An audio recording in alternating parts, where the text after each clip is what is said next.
فرض کو یک مثال میتونم، من با مادر خود روان هستم و یک 5 بچه است که با مادرم یک چیز بد میگه، یک داو میزنه. چون مادر ما برای من ارزشمند است، این باعث میشه که من احساساتی شوم و احساساتم باعث میشه که من یک برخورد یا یک عمل جدی داشته باشم. دفعتا در ذهنم پروسش میشه با مادرت داو زد، بی غیرت، دفاع نمی کنی از مادرت، خیلی تو چی به درد میخوری؟ بوم دور میخورم، میگم چی گفتین؟ ایجا بیا. دیگه حساب نمی کنم 1 2 3 4 5، مهم نیست 4 تاست 5 تاست 10 تاست. اولین کاری که میکنم عمله مستقیم دادانش بام مفته خلاص.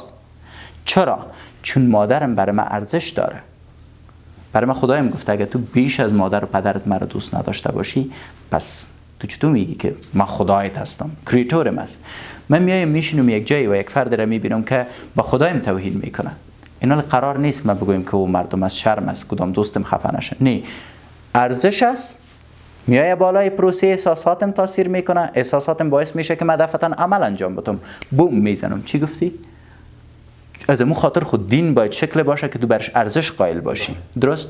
یا مثلا من میگم که خب فقر است، مادر و پدرم گوشنه در خانه شیشته و من پیسی دوایش ندارم. درست؟ و این امکان نداره، من باید تغییر بدم، بچه جوان هستم، باید وظیفه پیدا کنم. اونو نظر به ارزش من احساساتی میشم، نظر به احساسات من عمل میکنم، از هر جایی که باشه بالاخره میرم پول پیدا میکنم.